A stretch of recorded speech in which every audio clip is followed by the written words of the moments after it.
రావాలి, వర్షాలు పడాలి, అట్లానే ధాన్యము చెడిపోవద్దు, రైతులు నష్టపోవద్దు. ఇది అధికార పార్టీలో ఉన్న కాంగ్రెస్ పార్టీ నాయకులము మా ప్రభుత్వం కోరుకునేది అదే. జనరల్ ఎవరమైనా అదే కోరుకుంటాం మనుషులం. కాబట్టి అదొకటి మీ గాంధీ భవన్ మీడియా ద్వారా కొంత క్లారిటీ ఇవ్వడం, ప్రభుత్వం ఒక పాలసీ కరెక్ట్గానే పనిచేస్తుంది కాంగ్రెస్ గవర్నమెంట్ అన్నదని చెప్పడం జరుగుతుంది.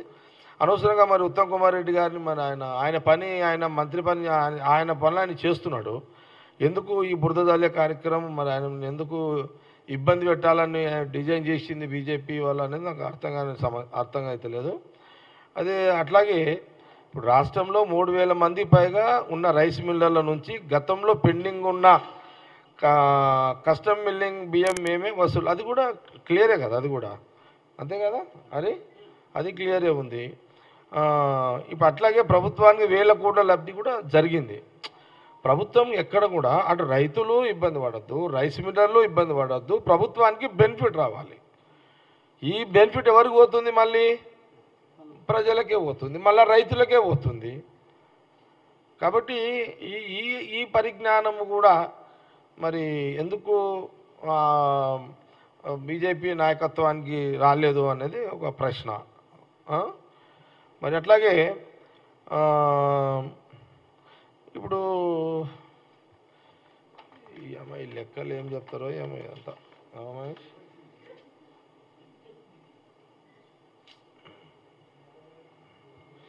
ఇప్పుడు పాపం ఇప్పుడు మరి ఎందుకు ఉత్తమ్ కుమార్ రెడ్డి గారిని మళ్ళీ బీజేపీ వాళ్ళు టార్గెట్ చేస్తుండో, Maheshwar Reddy CLP floor leader మరి ఎందుకు ఆయన టార్గెట్ చేస్తున్నాడో నాకు అర్థమవుతలేదు. మరి ఎందుకు కోపం వచ్చింది మహేశ్వర్ రెడ్డికి ఉత్తమ్ కుమార్ రెడ్డి మీద కూడా అర్థమవుతలేదు నాకు అది. ఎందుకంటే వాస్తవాన్ని కూడా ఉత్తమ్ కుమార్ రెడ్డి చాలా క్లీన్ లీడర్ కదా, వైట్ పేపర్ లాంటి వాడు ఉత్తమ్ కుమార్ రెడ్డి. వైట్ పేపర్ లాంటి వాడి మీద అదేమంటారు ఇంకు చల్లి ఆ వైట్ పేపర్ని ఎందుకు ఖరాబ్ చేయాలని మరి చూస్తున్నారు బీజేపీ నాయకత్వం, ఫ్లో లీడర్ మహేశ్వర్ రెడ్డి గారు. నాకు కన్ఫ్యూజ్ అవుతున్నాను నేను కదా. వైట్ పేపర్ మీద ఎందుకు ఇంకు చల్లుతున్నారు? ఓకే, పాయింట్ క్యాచ్ చేసిరా? వైట్ పేపర్ అంటే ఉత్తమ్ కుమార్ రెడ్డి, ఇంకెందుకు చల్లుతున్నారు? ఎందుకు మరకెందుకు వేస్తున్నారు? మరకలేని పేపర్ మీద మరకెందుకు వేస్తున్నారు? మరకలేని నాయకుని మీద మరకెందుకు వేస్తున్నారు? మరి ఎందుకు అవసరం లేదు కదా అనేది కాంగ్రెస్ పార్టీ కొంత ప్రశ్నిస్తున్నది, బీజేపీ ఫ్లో లీడర్ని కూడా ప్రశ్నిస్తున్నది. ఇప్పుడు ఎందుకంటే చాలా సీనియర్ నా శాసనసభ్యుడు, 6-7 సార్లు ఎమ్మెల్యే గెలిచిండు. ఆనాడు ఆయన మినిస్టర్గా క్యాబినెట్లో పనిచేసిండు కిరణ్ కుమార్ రెడ్డి గారి గవర్నమెంట్లో ఉమ్మడి రాష్ట్రంలో. మరి సరే అది ఓకే కదా, పిసిసి అయిపోయింది. కానీ ఇప్పుడు ఒకసారి పార్లమెంటు ఎంపీగా ఢిల్లీలో ఆయన పాత్ర ఏందో మనం అందరం చూసినాము. ఇప్పుడు మినిస్టర్గా major irrigation minister, civil supply విన్నారా? కాబట్టి కొంత దీన్ని కూడా ప్రజలు ఆలోచన చేయాలి.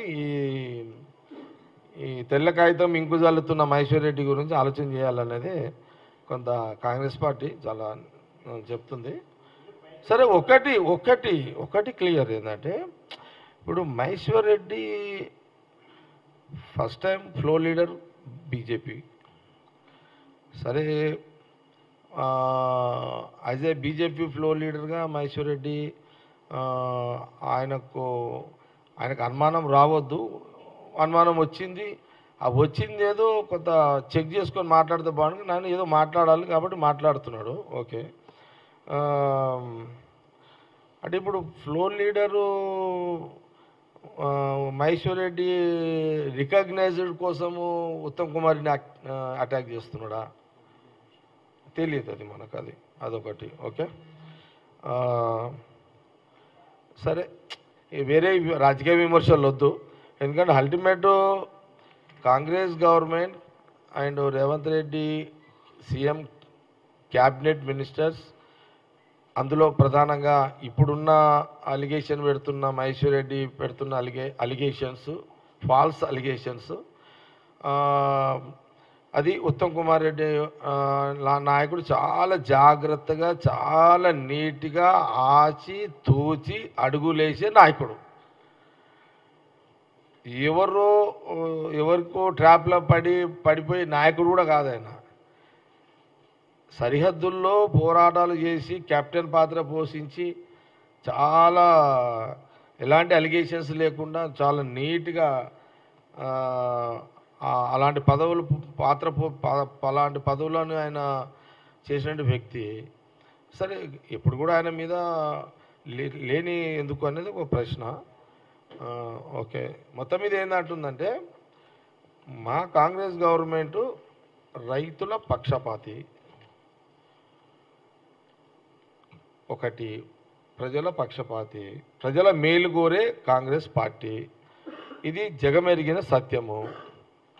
9 ఏళ్ళు ఆలస్యమైన ప్రజలు గ్రహించి కాంగ్రెస్కి గవర్నమెంట్ తెచ్చుకోవాలి, అనేక లోపాలు సవరించుకోవాలి, పరిపాలనలో అనేక ఇబ్బందులను సవరించాలి, ఇవన్నీ జరగాలి అని అంటే కాంగ్రెస్ గవర్నమెంట్ వస్తేనే సాధ్యం అవుతుంది అనేది సాధ్యం ఉంటుంది అవుతుంది అనేది ప్రజలు తీసుకున్న నిర్ణయంలో వితిన్ షార్ట్ ఈ 4-5 నెలల్లో ఎన్నికలు ఉన్నా కూడా ఎన్నికలు ఉన్నాయి కదా అని ఎక్కడ కూడా లేదు. సరే ఇప్పుడు పొలిటికల్గా వాళ్ళు కూడా కొంత ఇమేజ్ అవసరం అపోజిషన్ పార్టీలకు. ఇప్పుడు అపోజిషన్ పార్టీలను కూడా ప్రజలు గుర్తించాలంటే ఏదో ఒకటి అనాలి కాబట్టి వాళ్ళు అంటున్నారు. అందులో ఇప్పుడు బీజేపీ ఒక సైడు, బీఆర్ఎస్ ఒక సైడు ఒక రోల్ తీసుకున్నది వాళ్ళని.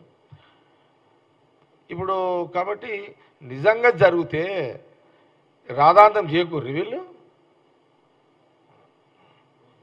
ఇది వాస్తవం కాదు కాబట్టి వాళ్ళు ఏదో మీడియాలలో మాట్లాడుతున్నారు, దీని మీద కొంత ఫోకస్ చేసుకుంటున్నారే తప్పితే ఇది వాస్తవాన్ని కూడా 101% ఇవన్నీ అవాస్తవాలు, ఇవన్నీ తప్పుడు ప్రచారాలు, లేనిది ఉన్నట్టుగా చిత్రీకరించడమే బీజేపీ ఫ్లోర్ లీడర్గా మహేశ్వర్ రెడ్డి ఒక ప్రణాళిక పరంగా మీడియాలో అతను మాట్లాడుతున్నాడు.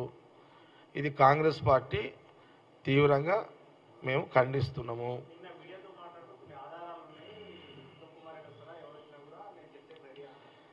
నేను అపోజిషన్ పార్టీలకు నేనేమంటున్నా అంటే ప్రతాప్,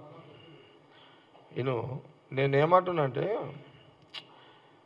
మీరు ఏమంటున్నావు, నువ్వేం అడుగుతున్నావు? నా దగ్గర ఆధారాలు ఉన్నాయి, నేను ఈ కాగితాలు పట్టుకొస్తా, నా దగ్గర రండి అని అంటున్నాను. ఇది ఇసంటి డైలాగ్స్ పాత, ఇవన్నీ నాకు కూడా నా చెవులకే తుట్లు పడ్డాయి ఇవన్నీ కదా. అది అసలు ఈ చర్చకు రండి, మాత కాగితాలు ఉన్నాయి, మాత ఆధారాలు ఉన్నాయి, నాతో లింకు డాక్యుమెంట్లు ఉన్నాయి. నేనేమంటానంటే ఉంటే మీకు ఇచ్చేయండి, మీడియాకి ఇచ్చేయండి. దానికి ఉత్తమ్ కుమార్ రెడ్డి డీజిల్ బొక్క ఎందుకు ఆడదాకొచ్చుడు? ఎంతైనా బొక్కనే కదా. కాని పనికి డీజిల్ ఖరాబ్ ఎందుకు చేయాలి ఉత్తమ్ కుమార్ రెడ్డి? నేనేమంటున్నానంటే ఎవరు? అవును,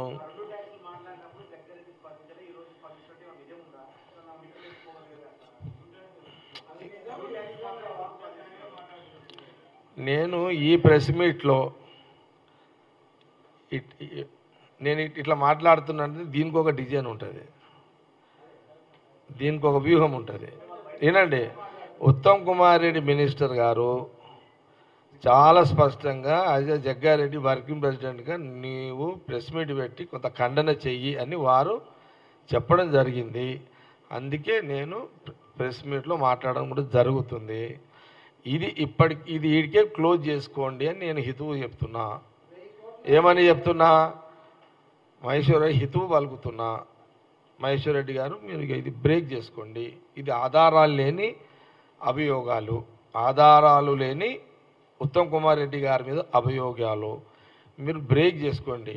మీరు మళ్ళీ నేను మాట్లాడినా కదా, మళ్ళీ మీరు ప్రెస్ మీట్ పెడతారు, మళ్ళీ మీరు పెడితే ఆయన పెడతాడు, నేను పెడతా, అది చెప్తున్నా. ఇప్పుడు ఇది ఎటు పోతుంది ఇదిగా. నేను ఇప్పుడు ఈ ప్రెస్ మీట్లో చాలా నీట్గా చెప్పిన కదా. ఆ? ఆ.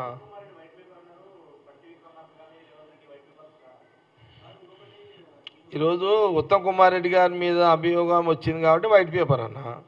రేపు రేవంత్ రెడ్డి గారి మీద అంటే అది అది అది వైట్ పేపరే. రేవంత్ రెడ్డి కూడా వైట్ పేపరే, బట్టి పేపర్ కూడా వైట్ పేపరే. అనుమానం లేదు దాంట్లో, అనుమానము లేదు. ఏం డౌట్ తినకండి.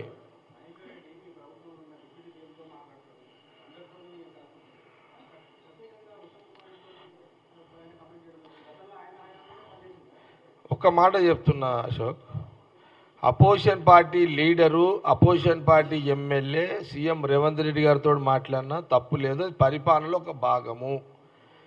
బట్టి విక్రమార్కతో మాట్లాడినా అది పరిపాలనలో ఒక భాగము. ఇంకెవరితోటి అపోజిషన్ పార్టీ ఎమ్మెల్యేలు లీడర్లు ఎవరు మాట్లాడినా పరిపాలనలో అది ఒక భాగము. అది పొలిటికల్ కలయిక కాదు, అది ప్రభుత్వంలో ఒక బాధ్యత. అది మనం గ్రహించాలి.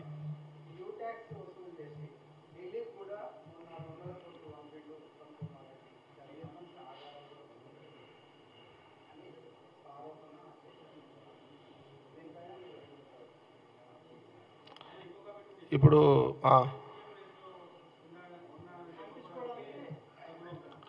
మీకు మళ్ళీ చెప్తున్నా, ఈ సీఎం రేస్ల పంచాయతీ క్వశ్చన్స్ బంద్ చేసేయండి.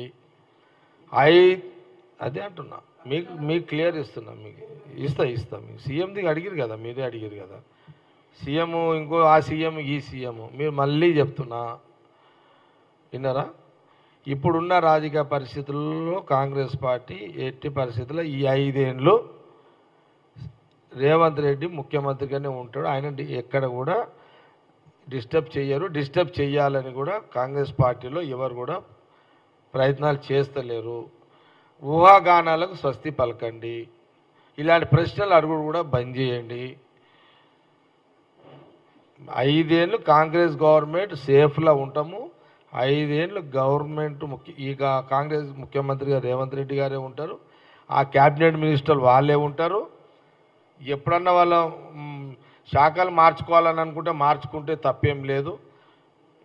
ఇంకా 6 శాఖలు ఉన్నాయి, ఇంకా 6 మంది మంత్రులు ఉన్నారు. బహుశా సోనియా గాంధీ, రాహుల్ గాంధీ, కేసీఆర్ గారు, ఖార్గే గారు కూర్చొని 2 నెలలో 3 నెలలో అటో ఇటో అది కూడా క్లియర్ చేసేస్తారని నేను అనుకుంటున్నా.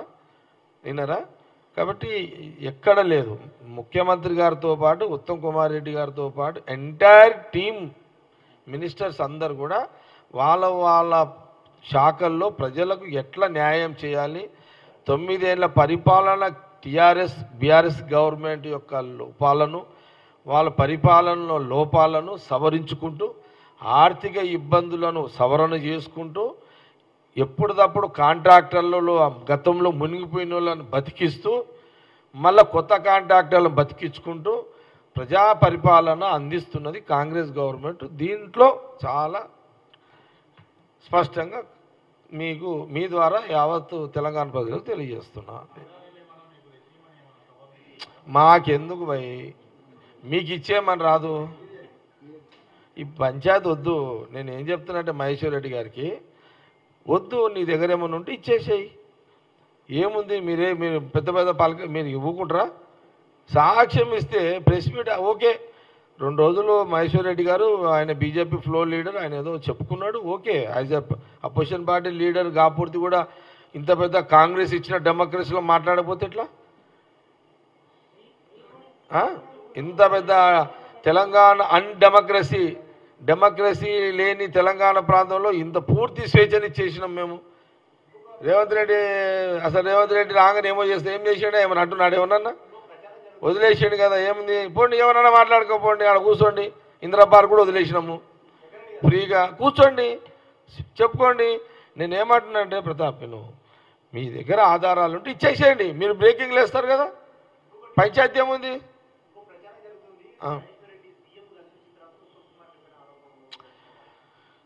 నేను ఒకటే మాట చెప్తున్నా, ఇదంతా కూడా cricket team. Kabaddi team, kho kho team అనుకోండి, ఇదిగా అంతా యునైటెడ్గా ఆడుతున్నారు ఆట. కెప్టెన్ ఆయననే, కెప్టెన్ రేవంత్ రెడ్డి. ఇంకా ఇంకా దాంట్లో కన్ఫ్యూజ్ అవసరం లేదు. ఇక అనుమానాలు 1,00,000 వస్తాయి చాలామందికి, మీడియా కూడా 1,00,000 అనుమానాలు వస్తాయి. తప్పు లేదు, మీ అనుమానాలు తప్పు లేదు, మీరు అడుగుడు తప్పు లేదు. మేము సవరణ చేస్తున్నాం కదా, ఏం ఇబ్బంది, దాంట్లో ఏం ఇబ్బంది ఏం లేదు. టీం ఎక్కడ కూడా డిస్టర్బెన్స్ లేదు, డిసప్పాయింట్ లేదు, చాలా క్లారిటీగా ఉన్నది, ఇబ్బంది లేదు.